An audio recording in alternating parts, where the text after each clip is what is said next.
দর্শক, প্রধান উপদেষ্টার যে জাতির উদ্দেশ্যে ভাষণ, সেই ভাষণের একটি প্রতিক্রিয়া বিএনপি ইতিমধ্যে জানিয়েছে। আমি প্রথম দফায় বিএনপি আশাহত হয়েছে সেই বক্তব্যটি দিয়েছিলাম। এখন অনলাইন পত্রিকাগুলোতে মির্জা ফখরুল ইসলামের বক্তব্য, কেন তিনি হতাশ তার বিস্তারিত প্রকাশ করেছে। আমি দর্শক একটু উল্লেখ করি। তিনি বলছেন যে, মির্জা ফখরুল ইসলাম আলমগীর বলছেন যে, আমাদের প্রধান উপদেষ্টা কালকে ১০০ দিনের পূর্তিতে একটা ভাষণ দিয়েছেন। ভালো হয়েছে, অনেকে আশান্বিত হয়েছেন, আমি একটু আশাহত হয়েছি। আমি আশা করেছিলাম প্রধান উপদেষ্টা তার সব প্রজ্ঞা দিয়ে সমস্যাটা চিহ্নিত করে নির্বাচনের জন্য একটি রূপরেখা দেবেন। তিনি বলছেন, আমি কেন নির্বাচনের কথা বারবার বলছি, কারণ নির্বাচন দিলে আমাদের অর্ধেক সমস্যার সমাধান হয়ে যাবে। বিএনপি ক্ষমতায় যাক বা না যাক সেটা বিষয় নয়। অর্থাৎ কেউ যাতে মনে না করে যে তিনি চাচ্ছেন এই কারণে যে বিএনপি মানে নির্বাচন হচ্ছে না, ফলে বিএনপি ক্ষমতায় আসতে পারছে না, সেই কারণে বলছেন যে নির্বাচন হোক, মানে যেই মানে নির্বাচিত হবে সেই ক্ষমতায় যাকে, এটা শুধু বিএনপির বিষয় না। মির্জা ফখরুল বলছেন, আজকে যারা বাংলাদেশের ক্ষতি করতে চাচ্ছে, স্থিতিশীলতা নষ্ট করতে চাচ্ছে, বাংলাদেশকে সংঘাতের দিকে নিয়ে যেতে চাচ্ছে, নির্বাচনের একটি রূপরেখা দিলে তারা পিছিয়ে যেতে বাধ্য হবে, কারণ ওই সরকারের পেছনে জনগণের সমর্থন থাকবে। এই বিষয়ে আমাদের চিন্তা করতে হবে।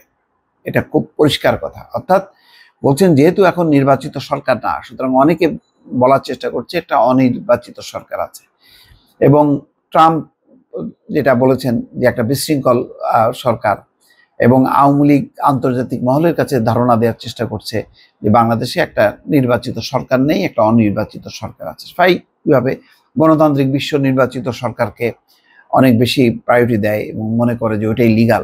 বাংলাদেশ এই কারণে বলছেন যে এখন যেই রকম ষড়যন্ত্র চলছে, ভারত সহ নানা পক্ষ যেভাবে অন্তর্বর্তী সরকারকে ব্যর্থ করতে চাচ্ছে, তার অন্যতম ভিত্তি হচ্ছে যে এই সরকারটা নির্বাচিত না, অন্তর্বর্তী সরকার। তো অন্তর্বর্তী সরকার লম্বা সময় যখনই থাকবে তখনই অনেকের মধ্যে সন্দেহ দানা বাঁধবে।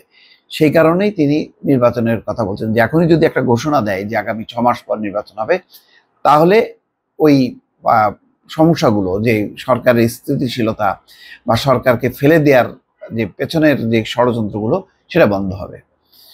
সংস্কার প্রসঙ্গে মির্জা ফখরুল বলছেন, সংস্কার আমরা শুধু চাই না, আমরা এটা শুরু করেছি। আপনাদের কাছে অনুরোধ, যেভাবে এগুলো সুন্দর হয়, গ্রহণযোগ্য হয়, সেভাবে আপনারা এগিয়ে যান। আমরা এখন পর্যন্ত কোনো বাধার সৃষ্টি করিনি।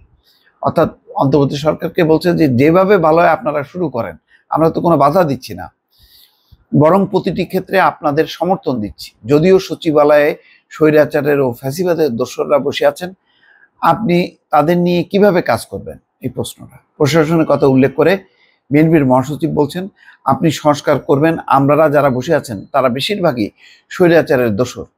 তারা কোটি কোটি টাকা আয় করেছেন, দুর্নীতি করেছেন, তাদের বিরুদ্ধে যেভাবে ব্যবস্থা নিতে দেখি না তাদের বিরুদ্ধে, এগুলো একটু দৃশ্যমান করুন।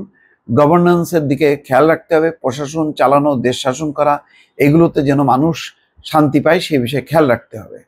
বাজার পরিস্থিতির কথা বলছেন যে জিনিসপত্রের দাম যেভাবে বেড়েছে, শান্তি পাওয়ার কোনো কারণ নেই, তাও তো মানুষ মেনে নিচ্ছে, কারণ আপনারা একটা সুন্দর নির্বাচন দেবেন। কাজেই ওটাকে দৃশ্যমান করুন, ব্যবস্থা নিন। বাজার সিন্ডিকেট ভাঙতে পারবেন না পারেন, চেষ্টা করুন, ব্যবস্থা নিতে হবে। সচিবালয়ে যদি ঘুষ দিতে হয়, সচিবালয়ে গিয়ে যদি মানুষ দেখে সেই দালালরাই ঘোরাঘুরি করছে, মানুষ তা ভালো চোখে দেখবে না। মির্জা ফখরুল বলছেন যে, আমি বিশ্বাস করি এই সরকার পারবে, বাংলাদেশের মানুষ পারবে এবং তরুণরা পারবে একটা নতুন বাংলাদেশ গড়তে।